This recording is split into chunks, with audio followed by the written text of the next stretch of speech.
The Chemmanur complex, money, partners, and the shadow network. Kerala knows him as a showman, a philanthropist, a marathon runner.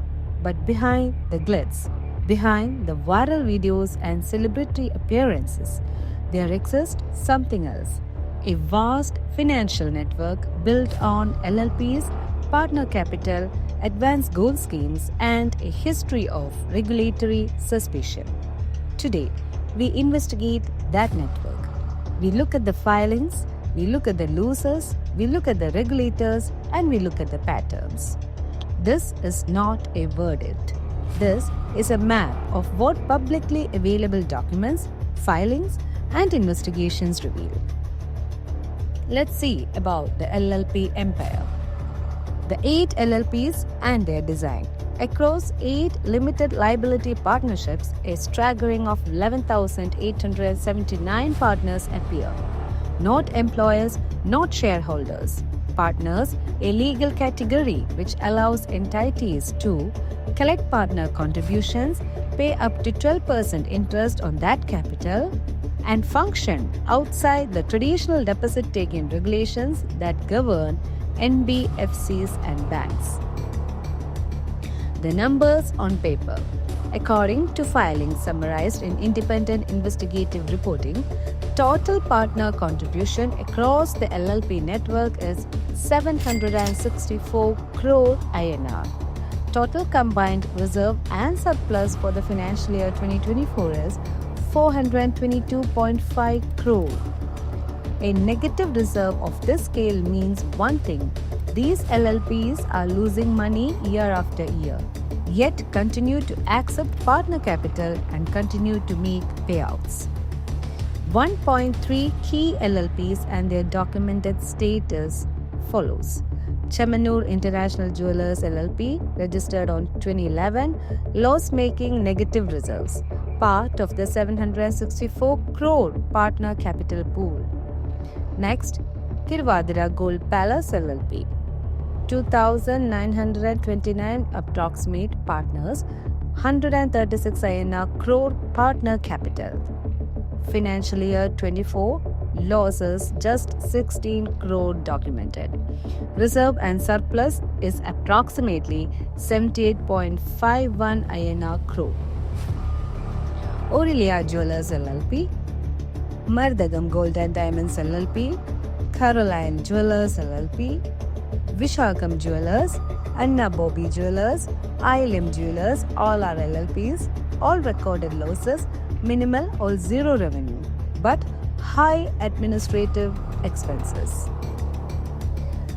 Patterns inside filings. From reported MCA filings, 5 LLPs showed zero revenue for years. Yet, administrative expenses ran into crores. LLPs made loans to each other, shifting funds across the network. Key designated patterns included family members, relatives, and long-term employees closely connected to the core business. Public testimonies from partners. Interviews by journalists reveal individuals invested from 10 lakh to 80 lakh. Many received monthly interest or profit share. Payments sometimes made in cash too. Most partners believed they were investors but not LLP partners. Let's see the regulators in the picture.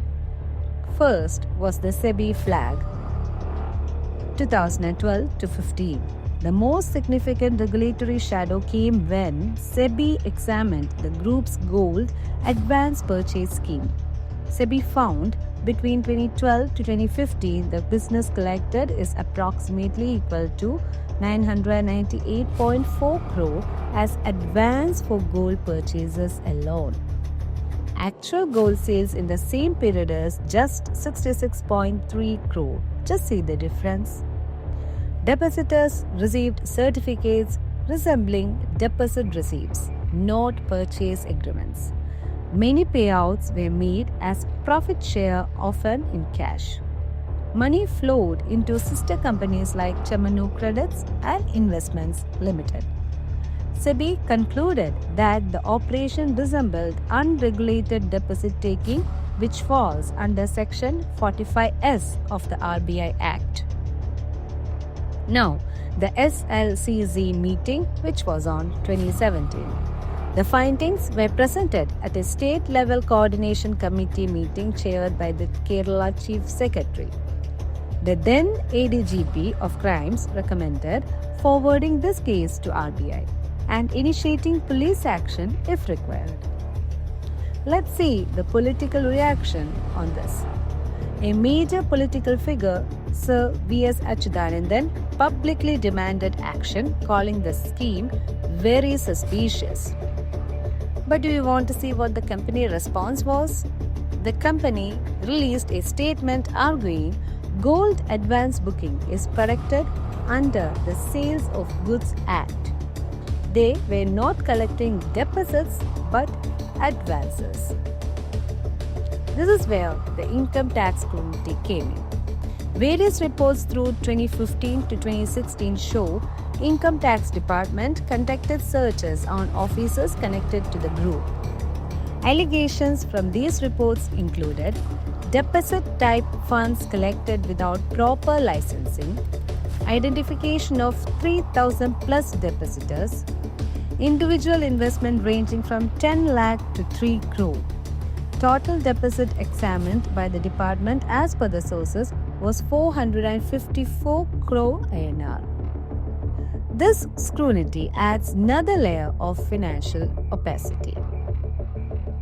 Let's see about the Malankara Cooperative link.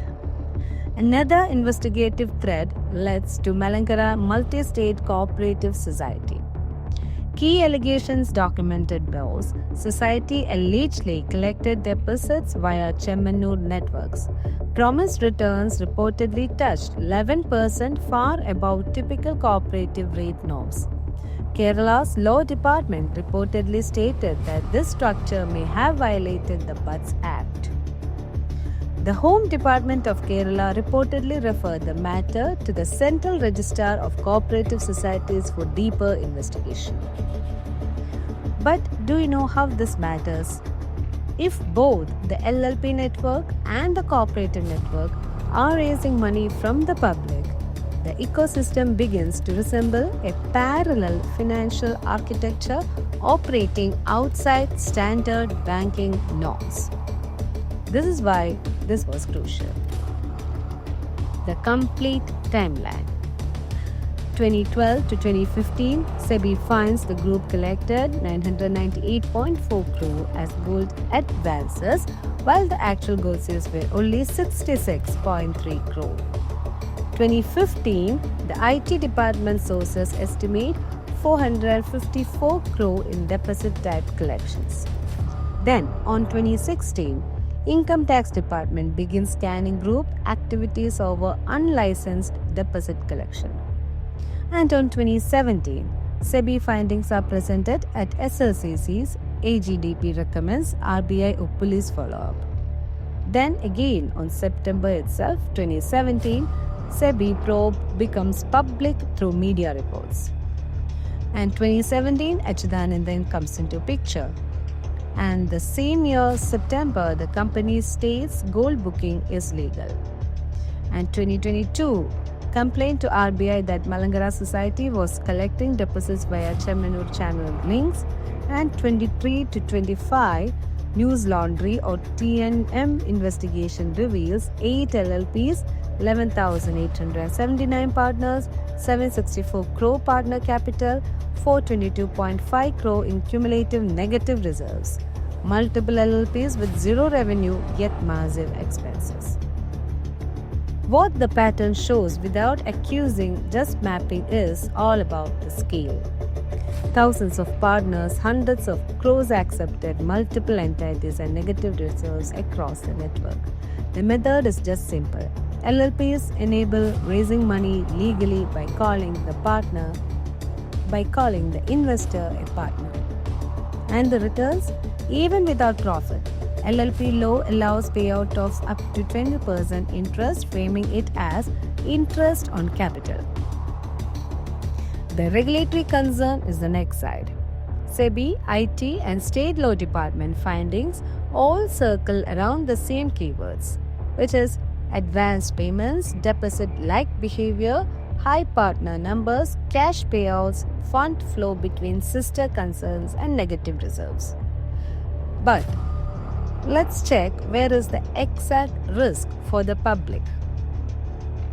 When entities incur continuous losses yet continue to make payouts, the source of these payouts becomes a crucial question.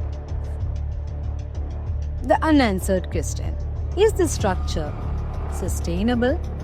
Regulators flagged concerns as far back as 2012, yet the model kept expanding until 2025. The Dubai RTO model, the new frontier. A newer thread emerges from Dubai. The RTO or rent-to-own recruitment model prompted as a business opportunity by this group. Let's see how this model was pitched. It was pitched as job advertised with salary promises of 1,000 to 5,000 dirhams. But the real condition is that recruits must bring investors, or if they fail, there is no salary. Only small commissions will be given to them, essentially functioning as a recruitment-driven investment collection mechanism. Even there was a whistleblowing within Dubai. A student counselor named Irfan Jaffer publicly responded to this model. According to his statement, he called the model itself a scam-like structure. He said many youngsters were falling for it. He suggested that maybe Boby may not himself know about the ground-level recruiters are doing. These allegations are unproven but widely discussed in Dubai's Malayali community. This raises a larger question. Is the RTO model expanding the same pattern of partner-driven or investor-driven capital collection into the Gulf too? A picture that is too large, too interconnected, and too persistent to ignore. This is not just an investigation into one businessman. This is an investigation into an entire financial model, a model that exists in the shadows of legality, built on paperwork, partners, and promises. The public deserves clarity. The partners deserve transparency.